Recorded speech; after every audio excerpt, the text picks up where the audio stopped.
नितिन, तुम भूल गए। यह घर तो पहले से मेरा है, मेरे पापा ने दिया हुआ। और जो रुपये हैं उसका मूल भी मेरा ही था। मेरे ख्याल से तुम तब भी खाली हाथ थे और अब भी। नितिन की आंखें भी छलकती हुई लबालब हो रही थी। उसने एक बार फिर मेरे हाथ पकड़ने के लिए अपना हाथ बढ़ाया, पर मैं हट गई थी। अब इस स्पर्श में कुछ नहीं है, सब कुछ बदल गया है। हम अब हमारे रिश्ते बदल गए थे, जिनका कोई दूसरा नाम नहीं था। नए सिरे से हमें लिखनी होगी जीवन के रिश्तों की इबादत। मुझे घर छोड़े पापा के यहाँ आए 15 दिन हो गए, पर न जाने क्यों इस बार ये 15 दिन युगों की तरह कट रहे थे। न माँ से बात करना अच्छा लगता, न पापा का सामना करना। एक अपराध बोध सा हमेशा बना रहता, जैसे मैंने अपनी लापरवाही से उनकी किसी बहुमूल्य वस्तु को खो दिया था।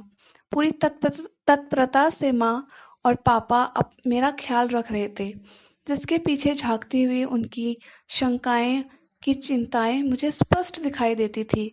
उन्हें डर है कहीं भी डिप्रेशन में कुछ कर ना लूं। कितना दुर्भाग्य है यह। माँ बाप को इस उम्र में मेरी तरफ से चिंता मुक्त होना चाहिए। ब्याहता बेटी अपने घर संसार में सुखी रहे, यही तो वह चाहते थे। पर उन्हें चिंता है मेरे भविष्य की, कि अब क्या होगा। एक तीखा सा खेद मन में जागा। अपने आप को कोसा भी, क्यों नितिन के प्यार में उलझी। इससे अच्छा शायद वही रिश्ता जो बड़ी चाची के मायके से आया था। पर अब तो नितिन ही दुनिया जहान में सबसे अच्छा, सबसे निराला लगता था। एकदम विश्वास पात्र, और उसी अंधे प्यार और विश्वास के कारण उसे अपनी पूरी जिंदगी सौंपी थी। मेरे उस निर्णय से चाची थोड़ा नाराज भी रही, पर मुझे विश्वास था कि प्रेम विवाह ही सफल रहेगा।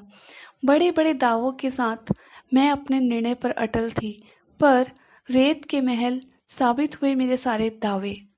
उसने मेरा साथ विश्वास तोड़ के रख दिया। कुछ दिन तो मेरे भीतर नितिन के प्रति बहुत ज्यादा गुस्सा पड़ा था, जो सिर्फ नितिन के अलावा कुछ और देख ही नहीं पा रहा था। लावे की तरह पिघलता वह प्यार जो नितिन को कुछ नहीं बिगाड़ सकता था, पर मुझे भस्म किए जा रहा था। पर एक माँ में ही वह क्रोध अपनी आवेग मातक क्या है ये आवेगनात्मक के अनुपात में शांत भी होने लगा, और मुझे अपने नहीं, माँ और पापा की चिंता होने लगी।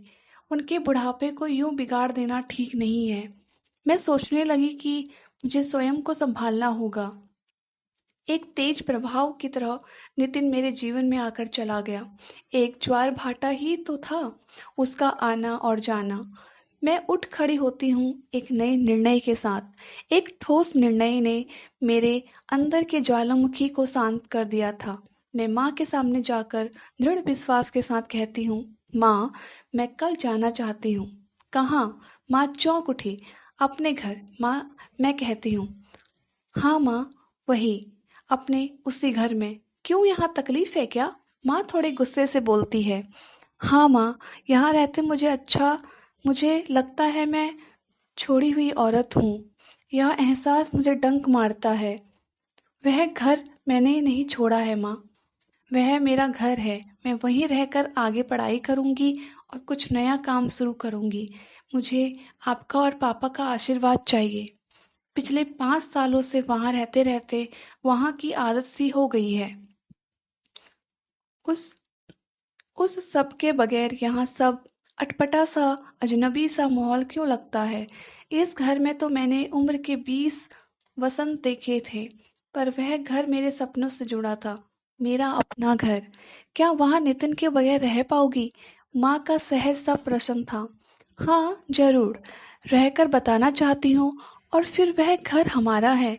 उसके एक एक तिनके को मैंने ही तो सजोया था। क्या हक है उस पर नितिन का? मैं माँ पर भड़क उठी थी। अच्छा, तेरे पापा से बात करूंगी।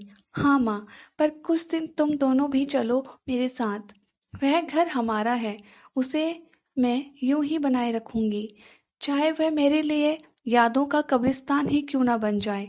नितिन को जीवन में एक ग्रस्त पसंद नहीं था, वह बदलाव चाहता था। अब मैं ऐसे बदलाव लाना चाहती हूँ कि वह देखता रह जाए।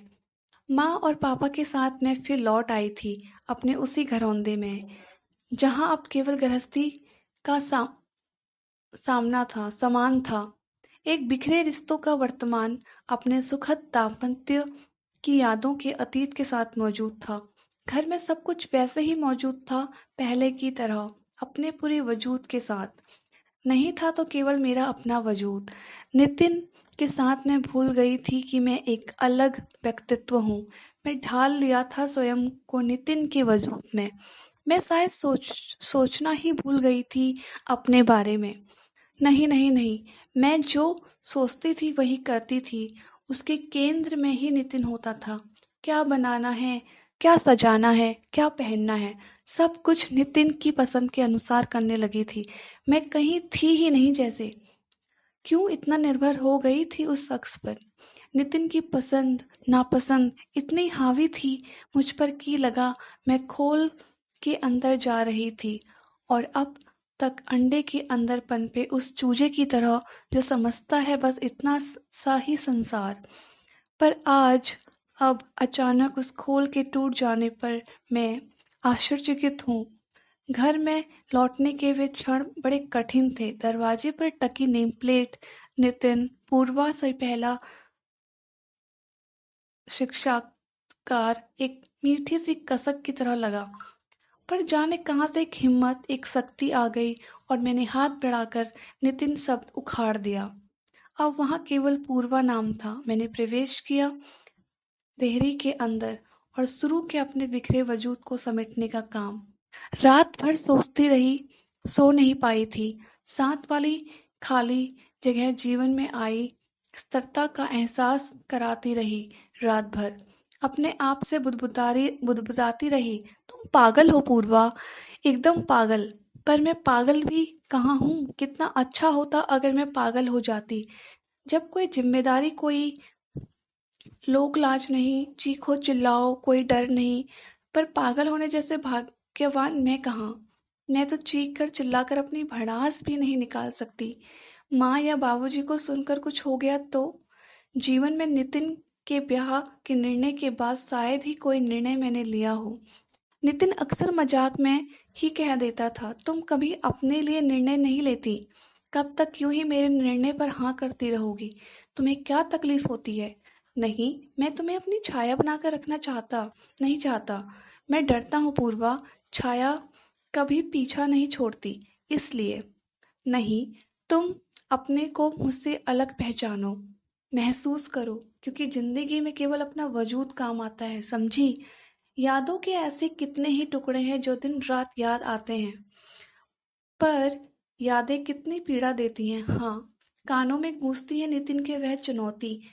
मैं जुट जाना चाहती हूँ अपने उस वजूद के लिए जिसमें नितिन के साथ होने पर पता नहीं कब कहाँ किस मोड़ पर छोड़ आई थी। मैं समझती थी ब्याह के बाद जो कुछ है वह पति के लिए ही है। पति प्रेम एक ऐसी जादू की छड़ी है जो जीवन में सुख दर्द आने ही नहीं देते। पर मैं गलत थी। मात्र कुछ वर्षों में मैं स्वयं को भूल गई थी। सिर्फ एक समर्पित थी जो अपना अस्तित्व तलाशती थी, कभी पति की बाहों में, कभी पति के चरणों में और कभी पति के घर में। मेरा समर्पण इतना व्यर्थ निकला कि नितिन उन सब से कब का बोर हो गया, उब गया मुझसे। मुझे पता ही नहीं लग पाया। जब पता लगा तब तक बहुत देर हो चुकी थी। पिछले कुछ समय से मुझे लग जरूर रहा था कि नितिन परेशान है, खोया खोया सा रहता है। कभी लंबे समय तक हाथ पकड़े बैठा रहता, जैसे डर रहा हो कि कहीं मेरा हाथ ना छूट जाए। हो सकता है हमारा प्यार उसके अंदर चल रहे द्वंद्व में उसे डराता हो, या फिर वह छोड़ देने से पहले की पकड़ थी। जाने कैसा ठंडापन था उन दिनों के स्पर्श में। तब मैं समझी नितिन परेशान होगा किसी बिजनेस प्रॉब्लम में। उसके चेहरे से लगता कि वह घुटन महसूस कर रहा है, कहीं उलझा हुआ है। कभी मैं समझती वह कहीं दूर है, बहुत दूर, मुझसे हजारों मील दूर। बस केवल वह शरीर से मेरा साथ है और उसका अपने पास होने का भरम पालती रही। कभी कभी नितिन प्रागड़ अंतरागत में डूबता उतरता रहता, पर अब लगता वह भुलावा था या छलावा। मैं कहती आपको आजकल क्या हो गया है, इतने चुप इतने खोए खोए से क्यों रहते हैं? कुछ नहीं, फिर कभी बताऊंगा। मैं ज़्यादा परेशान भी नहीं करती। नितिन कुछ मूडी है, बात का सीधा जवाब कभी नहीं देता। फिर लंबा चौड़ा कारोबार, हजारों उलझनें हो सकती हैं। फिर पिछले 1 साल से नितिन अक्सर दिल्ली टूर पर रहता। अब तक हर दौरे पर एक बार तो मुझे भी ले जाता रहा था, पर पिछले 1 साल से दिल्ली टूर पर मुझे चलने को नहीं कहा था। इस बार जाते वक्त वादा किया था नितिन ने, शादी की वर्षगांठ पर वह मुझे दिल्ली ले जाएगा और एक खूबसूरत तोहफा भी देगा। मैं उसी वादे पर अटके इंतजार कर रही थी। 2 माह का अकेलेपन था। इतना लंबा टूर नितिन ने पहले कभी नहीं किया था। मैं कोशिश करती खुद को व्यस्त रखने की। कभी शॉपिंग करती, कभी फिल्म देखती, कभी सेल में जाती, किचन का नया सेट, बेड कवर, पर्दे, पौधे बदलती रहती। यूं भी नितिन के बदलाव चाहिए। उसे घर की सजावट में चेंज पसंद है। वह अक्सर कहता, बदलती रहा करो ये चादर, ये कवर, ये पर्दे। मैं बोर हो जाता हूँ एक सी व्यवस्था से। पर नितिन, तुमने इस हद तक बदलाव पसंद किया, यह तो मैं सपने में भी नहीं सोच सकती। तुमने तो मुझे भी बदल डाला। शायद तुम मेरे अस्तित्व को पलंग पर बिछी चादर की तरह समझ बैठे। मैं कोई तुम्हारे ड्राइंग रूम में रखा फूलदान थोड़ी ना थी। उस दिन शाम मिसेस कांत के घर गृह प्रवेश की पार्टी थी। ना चाहते हुए भी मुझे अकेले ही जाना था। वहीं मुलाकात हो गई कांत की दिल्ली वाली बुआ जी से। अरे बुआ जी आप, मैं चहक उठी थी। वह मुझे अच्छी लगती थी, पहले कई बार मिल चुकी थी। हाँ पूर्वा, कैसी हो? एकदम ठीक, मैं बोल गई। दिल्ली आने वाली हूँ, मैंने उत्साह से कहा। नितिन तो वहीं है आजकल। कुछ रुककर मैंने फिर कहा, क्या अक्सर वहीं रहने लगा है? पूछते हुए उनका चेहरा एकाएक गंभीर हो गया। उनकी आंखों में एक अजीब सा भाव था, जिसमें व्यंग भी था, दया भी। पूर्वा, तुमसे बात करनी है, चलो ऊपर बालकनी में बैठते हैं। वह सहज होते हुए बोली, हाँ हाँ चलिए। मैं आगे चलने लगी। वह बात का सूत्र जमाते हुए बोली, दुबली लग रही हो। नहीं तो सारा दिन खाती रहती हो। अकेली जो हूँ। हाँ मैं जानती हूँ पर तुम विरोध क्यों नहीं करती? वह कहने लगी। किस बात का? नितिन के दिल्ली जाने का। तुम रोकती क्यों नहीं उसे? दिल्ली जाने से क्यों रोकूं भला? तुम्हें नहीं मालूम अकेले क्यों रहती हो? यह समझाना चाहती हूँ, पर तुमसे कैसे कहूँ? सोचती हूँ कि तुम मुझे बुआ कहती हो, इस नाते तुम मेरी बच्ची जैसी हो, तो मेरा फर्ज बनता है। वह चुप हो गई। मैं विस्मय भरे नेत्रों से उन्हें देखती रही। पूर्वा जी, क्या तुम सचमुच नहीं जानती? मैंने उनका हाथ पकड़ लिया। क्या बात है? बेटी, नितिन दिल्ली बिजनेस के काम से कम और कुछ दूसरे ही कारण से ज़्यादा जाता है। नितिन के साथ एक लड़की रहती है। मैंने समझा तुम्हें पता होगा। नहीं तो मैंने कहा, ऐसा तो हो ही नहीं सकता। नितिन मुझसे प्यार करता है। वह मेरे बगैर जी भी नहीं सकता। हमने अपनी आंखों से देखा है। वह सामने वाले मल्टी के फ्लैट में रहता है। शायद वहाँ के लोग उन्हें पति पत्नी ही समझते हैं। मैं असहज सी थी। उस वक्त मन में थी लावा उलगती एक खींच। मैं बुदबुदाने लगी थी, बुआ, क्यों मेरे सुख चैन को यूं छिन्न भिन्न करना चाहती हो? ना ही बताती तो अच्छा था। मैं अपने इस खोल में जी रही थी। क्यों नितिन और मेरे रिश्ते का सच बता दिया आपने? मेरा जीवन का भरम, जिसे मैं सच समझ बैठी थी, क्यों तोड़ दिया? तुम्हारे एक सच से मेरे सारे सुख किन अदृश्य छिंद्रों से बाहर निकल गए हैं, मैं नहीं जानती। कितना सुख था नितिन की पसंद के अनुसार घर की सजावट में बदलाव लाने का। बदलाव, बदलाव, बदलाव शब्द का एक बोझिल भार मुझ पर लादने का एक दर्द था। मैं खामोश थी, सजल नेत्रों से किसी के सामने सरलता से खुलती बिलखती नहीं हूँ। मैं शायद यूं ही खुल पाना मेरा स्वभाव ही नहीं। मैं अपनी भरी हुई आंखों को झुकाती भी नहीं, क्योंकि पानी टपक गया तो कमजोर पड़ जाऊंगी। तुम जानती होगी, हम तो यही समझे थे। नहीं। बुआ ने फिर मेरा हाथ पकड़ा था। वह कोमल स्वर में मुझे सांत्वना दे रही थी। मुझे क्षमा करना पूर्वा, मैंने तुम्हारा दिल दुखाया, तुम्हारे पत्नी व्रत को चोट पहुंचाई। तुम एक अदृश्य विश्वास के सहारे खड़ी थी, जिसे मैंने जाने अनजाने में तोड़ दिया। मैं चली गई। मन में डर की नींव शायद उसी शाम पड़ी थी। रात का भयावह अंधेरा मेरे मन में भी भरा था। उस रात नितिन के बदलाव की हद जानने के बाद मन चकनाचूर था। क्यों? मैं भी बदल दी गई कैलेंडर की पन्नों की तरह। अगले दिन सुबह सुबह ही नितिन ने दरवाजे पर दस्तक दी थी। मैंने दरवाजा खोला अनमाने से भाव के साथ। क्यों, तबीयत खराब है क्या? मैं चुप रही। तुम्हारा चेहरा इतना उतरा हुआ क्यों है? चाय पियोगे? हाँ। चाय का पहले प्याला देते वक्त मैंने महसूस किया कि नितिन फिर उलझन में है। क्या बात है? मैं तुम्हें उदास नहीं देख सकता। तो देखना छोड़ दो, मैं आवेश में बोल गई। नितिन बगैर हिले डुले अपनी जगह बैठा रहा। कल दिल्ली वाली कांत की बुआ जी मिली थी। तुम्हारे फ्लैट के सामने वाले मल्टी के फ्लैट में रहती है। ओह, तो यह बात है। मेरे होंठ थरथराने लगे थे और आंखें आंसुओं से लड़ रही थी। तुमने कभी कुछ बताया क्यों नहीं नितिन? क्या? यही कि दिल्ली में तुम्हारे समर्पित व्यवहार में एक ताकत, एक शक्ति है जो मुझे रोक देती है। कहते कहते अपने बिखर पड़ने के क्षण को समेट लेती हूँ मैं। चलो, अच्छा हुआ तुम्हें पता चल गया। तुम्हें बताने और समझाने के एक कठिन द्वंद्व से बच गया मैं। फिर फिर क्या?